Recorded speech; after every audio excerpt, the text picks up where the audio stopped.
Once upon a time, in a small town nestled between misty mountains and whispering woods, there lived a group of friends who were inseparable. Their names were Emily, Alex, Taylor, and Ryan. They shared everything with each other, from secrets to dreams and fears. But little did they know that their innocent fun with social media would lead them into a terrifying ordeal. One stormy night, the friends gathered at Emily's house for a sleepover. Lightning flashed, and thunder rumbled in the distance as they huddled together, scrolling through their Snapchat feeds. "Let's play a game," Taylor suggested, a mischievous glint in her eyes. "We'll each send a creepy Snapchat to someone and see who gets the scariest response." The others laughed, thinking it was just a harmless prank. They spent the next hour crafting spooky messages and sending them to random contacts on their lists. Emily's message was a shadowy figure lurking in the darkness, accompanied by the caption, "I see you." Alex sent a distorted image of his face, twisted into a grotesque mask, with the caption, "I'm watching you." Taylor's Snapchat featured an eerie doll with empty eyes and a sinister smile, captioned, "Play with me." Ryan's message was a cryptic symbol etched in blood red, with the caption, "You're next." The friends giggled as they awaited the responses, expecting nothing more than a few confused reactions. But as the night wore on and the storm raged outside, their laughter turned to unease. It started with Emily receiving a reply from an unknown number. The message was simple but chilling, "Who are you?" Emily's heart raced as she realized she had sent the Snapchat to a stranger by mistake. She quickly dismissed it as a coincidence and turned her attention back to her friends. But then Alex's phone buzzed with a notification. It was a Snapchat from the same unknown number, showing a dark figure standing outside a window, with the caption, "Let me in." The friends exchanged nervous glances, their playful mood evaporating. Taylor's phone chimed next, displaying a message from the unknown sender, "I know where you live." Fear gripped the group as they realized they were not dealing with a simple prankster. Someone out there was watching them, someone who knew their every move. Just then, the power went out, plunging the house into darkness. The storm outside intensified, rattling windows and doors. "We need to call the police," Ryan said, his voice trembling. But when they tried to dial 911, they realized their phones had no signal. Panic set in as they realized they were cut off from the outside world. The friends huddled together in the living room, clutching flashlights and praying for the storm to pass. But their nightmare was far from over. As they sat in terrified silence, a tapping sound echoed from the window. Slow, deliberate taps, like someone testing the glass. Emily's hands shook as she aimed her flashlight at the window. What she saw made her blood run cold. A figure stood outside, its face obscured by darkness, but its eyes glowing with malice. "It's the person from the Snapchats," Taylor whispered, her voice barely audible over the storm. The figure continued to tap on the window, its movements unnatural and unsettling. The friends were paralyzed with fear, unable to move or speak. Then the figure spoke, its voice a low, menacing whisper that sent shivers down their spines. "You shouldn't have played with me." The figure outside the window seemed to fade into the darkness, leaving the friends in a state of shock and confusion.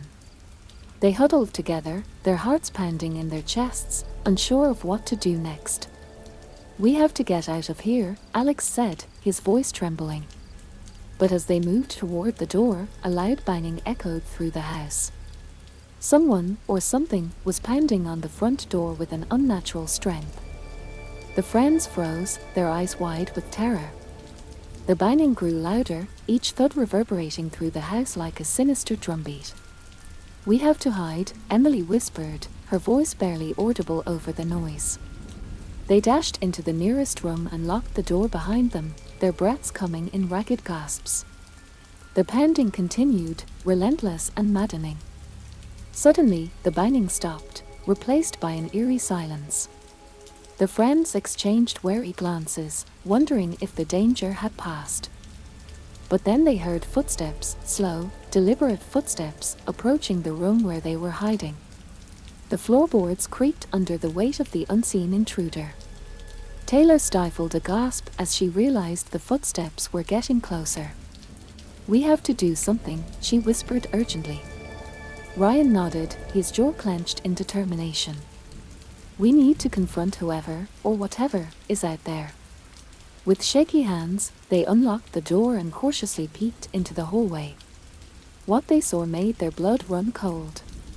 Standing at the end of the hallway was the figure from the Snapchat messages, its eyes glowing with a malevolent light. Its features were twisted into a sinister grin as it stared back at them. "You shouldn't have played with me," it repeated, its voice echoing through the house. The friends backed away, their minds racing with fear and confusion. How had a simple Snapchat prank led to this nightmare? "We need to find a way out," Alex said, his voice urgent. But as they turned to escape, they realized they were surrounded. More figures emerged from the shadows, their eyes fixed on the terrified friends. "We're trapped," Emily whispered, her voice trembling. The figures advanced slowly, their movements synchronized and menacing. The friends searched frantically for a way out, but every door seemed to be locked or blocked.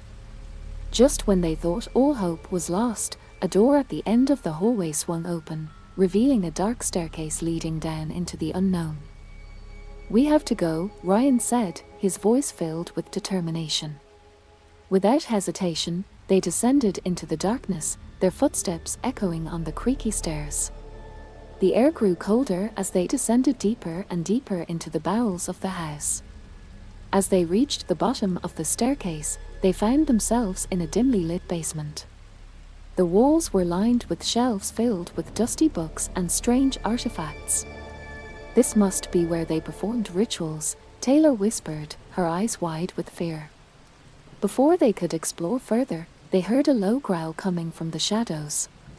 Something was lurking in the darkness, something hungry and malevolent. "We have to keep moving," Emily urged, her voice quivering. They crept through the basement, their hearts pounding with each step. The growls grew louder, closer, as if whatever lurked in the shadows was toying with them. Suddenly, they heard a voice, a familiar voice, calling out to them from the darkness. "Help me," it pleaded, a note of desperation in its tone. The friends froze, unsure of whether to trust the voice. But then they realized who it was. It was the person they had sent the creepy Snapchats to, the one who had started this nightmare. "We have to help them," Alex said, his voice resolute. They followed the sound of the voice, deeper into the basement, until they reached a hidden chamber. Inside, they found the person they had sent the Snapchats to, bound and gagged, their eyes wide with terror. "We're so sorry," Emily said, tears in her eyes. "We didn't mean for any of this to happen." But before they could untie the person, they heard a sinister laugh behind them. The figures from upstairs had followed them into the basement, their eyes gleaming with malice. "You fell right into my trap," the figure from the Snapchat said, its voice dripping with malevolence. "Now you'll pay for your foolishness." His friends stared in horror as the figures closed in, their every move calculated and menacing.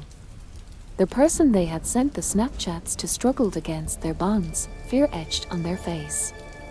"We didn't mean for any of this to happen," Taylor pleaded, her voice trembling. But the figure merely laughed, a sound that sent chills down their spines. "You played with fire, and now you'll burn." With a flick of its hand, the figure summoned tendrils of darkness that snaked around the friends, binding them in place. They struggled against the unseen force, but it was no use, the darkness was too strong. "We have to get out of here," Ryan said, his voice tinged with desperation. The figure's laughter filled the chamber as it advanced, its eyes glowing with a malevolent light. "There's no escape from what's coming." Just then, the basement shook with a deafening roar. The walls trembled, and the shelves of books and artifacts toppled over, sending dust and debris flying through the air. "What's happening?" Emily cried, her voice barely audible over the chaos. But before anyone could answer, the ground beneath them split open, revealing a gaping chasm of darkness. The figures were sucked into the abyss, their screams echoing through the chamber. The friends clung to each other, trying to stay upright as the basement continued to quake. The person they had sent the Snapchats to was still bound, their eyes wide with terror. "We have to free them," Alex shouted above the noise. With concerted effort, they managed to break free from the tendrils of darkness and rushed to untie the person. As soon as they were freed, the person gasped for air, gratitude in their eyes. "Thank you," they whispered, their voice hoarse. But their moment of relief was short-lived as the basement continued to crumble around them. The ceiling cracked, sending chunks of debris crashing to the floor. "We have to get out of here," Taylor yelled, grabbing onto her friends. They raced toward the stairs, dodging falling debris and leaping over obstacles. The roar of destruction followed them, growing louder with each passing second. Just as they reached the staircase leading back up to the house, a massive slab of stone crashed down, blocking their path. They were trapped, with no way out. "We're going to die here," Emily sobbed, her hands shaking. But Ryan refused to give up. "We can't give in to fear. There has to be another way out." They searched frantically, looking for any possible escape route. The walls were crumbling, and the ceiling threatened to cave in at any moment. Then, Alex spotted a narrow opening in the wall, a ventilation shaft, barely big enough for one person to squeeze through. "We have to go one at a time," Alex said, his voice urgent. "I'll go first and try to find help." Without hesitation, Alex climbed into the ventilation shaft, disappearing into the darkness. The others waited anxiously, their hearts pounding with fear. Minutes passed like hours, and just when they were starting to lose hope, they heard Alex's voice echoing through the shaft. "I found a way out," he shouted, his voice filled with relief. The friends cheered, their spirits lifted by the glimmer of hope. They took turns climbing into the ventilation shaft, squeezing through the tight space with determination. Finally, they emerged into the open air, gasping for breath. They were outside the house, surrounded by the wreckage of the basement. "We need to find help," Taylor said, scanning their surroundings. But as they looked around, they realized that something was terribly wrong. The town was shrouded in darkness, and an eerie silence hung in the air. "It's like the whole town is deserted," Emily whispered, her voice barely audible. Ryan's phone buzzed with a notification, a Snapchat from an unknown sender. He hesitated before opening it, unsure of what to expect. The Snapchat showed a grainy image of the town square, but something was off. Shadows moved in the darkness, and a figure stood at the center, its eyes glowing with malice. "It's the figure from the basement," Ryan said, his voice filled with dread. But before they could react, the figure spoke, its voice echoing through the empty streets. "You can run, but you can't hide. I'll always be watching." The friends stood frozen, their eyes fixed on the eerie figure in the Snapchat. It seemed to be taunting them, its presence looming over the deserted town. "We need to get out of here," Emily said, her voice quivering. But as they turned to leave, they heard footsteps echoing through the empty streets. Someone, or something, was approaching, their every step calculated and menacing.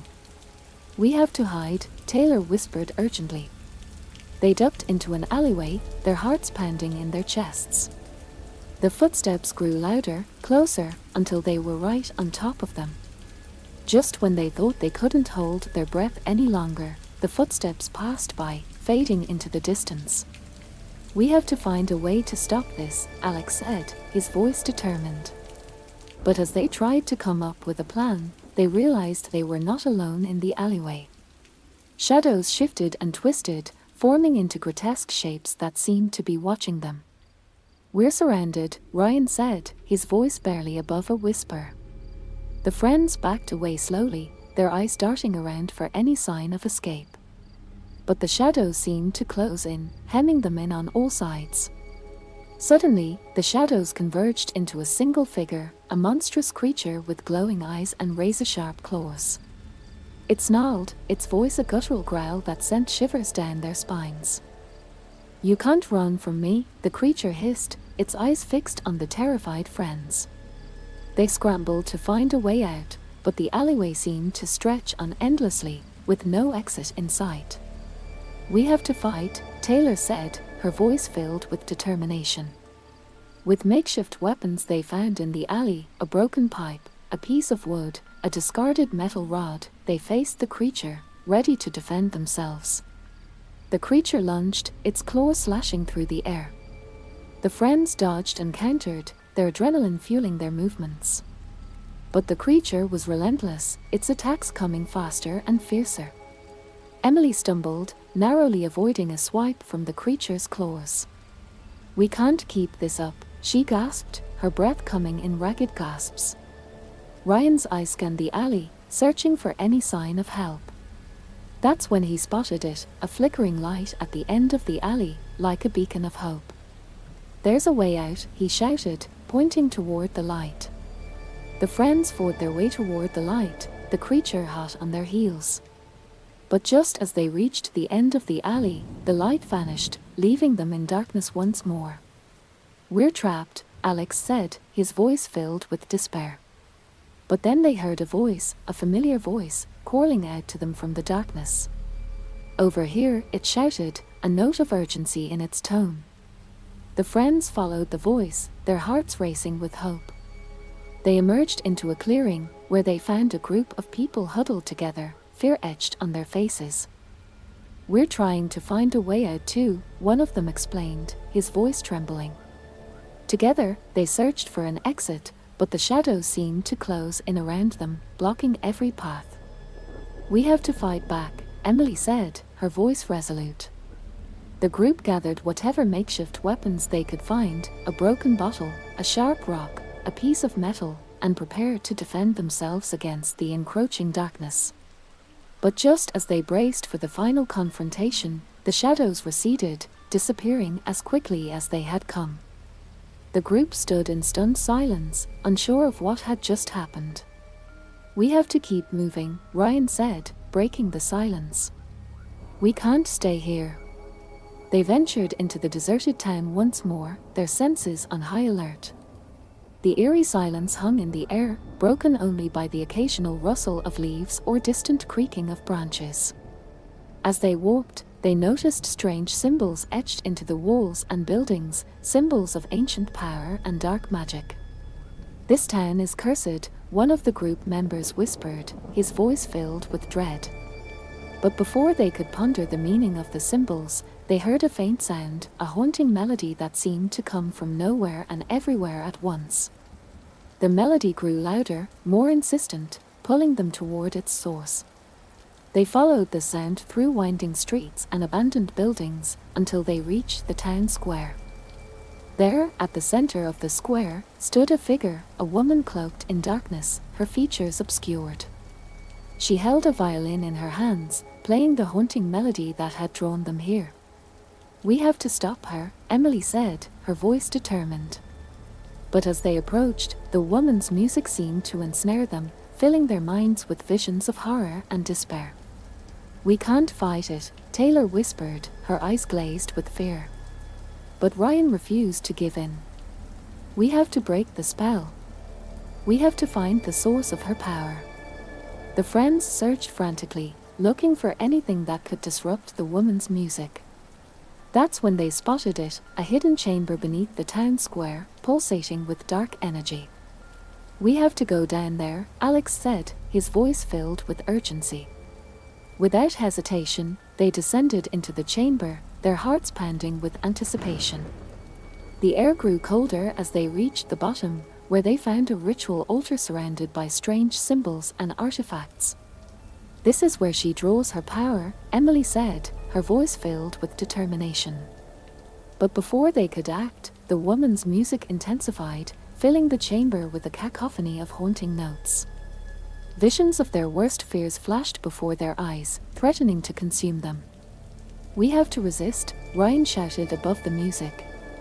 "We can't let her win." With sheer willpower, the friends fought against the enchantment, focusing on the task at hand. They searched for a way to disrupt the ritual, to break the woman's hold on the town. Finally, they found a hidden lever behind the altar, a lever that seemed to control the source of the woman's power. "We have to pull it," Taylor said, her voice filled with determination. With a collective effort, they pulled the lever, unleashing a surge of energy that shattered the woman's music and dispelled the darkness. The town square fell silent, the eerie melody replaced by a calm breeze. The symbols etched into the buildings faded, leaving behind only traces of their dark magic. "We did it," Alex said, relief evident in his voice. But their moment of triumph was short-lived as they realized that the town was still deserted, its streets empty and silent. "We have to find out what happened here," Emily said, her voice filled with determination. And so, the group set out to uncover the truth behind the town's curse, their journey filled with danger and mystery. Little did they know that their ordeal was far from over, and that darker secrets awaited them in the shadows. As the group delved deeper into the mystery of the cursed town, they uncovered dark secrets hidden beneath its surface. They discovered that the woman with the violin was not just a random figure but a powerful sorceress who had been using the town's inhabitants for her twisted rituals. The sorceress had been luring unsuspecting victims with her haunting music, trapping their souls in an ethereal realm where they were forced to relive their worst fears for eternity. The deserted town was a testament to her dark power, a ghostly echo of the lives she had claimed. Determined to put an end to the sorceress's reign of terror, the group embarked on a perilous journey to confront her in her lair, a hidden chamber deep within the town's forgotten catacombs. Armed with knowledge and newfound courage, they faced the sorceress in a final showdown. Her music echoed through the chamber, filling the air with dread and despair. But the group stood strong, their bond forged through hardship and determination. They fought against the sorceress's illusions, breaking free from her mental grip one by one. In a climactic battle, they unleashed their combined strength, disrupting the sorceress's magic and shattering her hold on the town. The chamber shook with the force of their struggle, ancient runes glowing with arcane energy. With a final burst of power, the sorceress was defeated, her form dissipating into the ether. The music ceased, replaced by a haunting silence. The group emerged from the catacombs victorious but changed. They had faced true horror and emerged stronger for it, their bonds forged in the crucible of adversity. As they looked out over the town, now free from the sorceress's curse, they knew that their journey was far from over. Dark forces still lurked in the shadows, waiting for an opportunity to strike. But the group was ready. They had faced their fears, conquered the darkness, and emerged as heroes. And though the town would always bear the scars of its haunted past, it was now a beacon of hope, a testament to the power of courage and friendship in the face of true horror. And so, the tale of the cursed town and its brave defenders came to an end, leaving behind a legacy of resilience and redemption. But in the depths of the night, whispers of the sorceress's dark legacy still lingered, a chilling reminder that true horror never truly dies.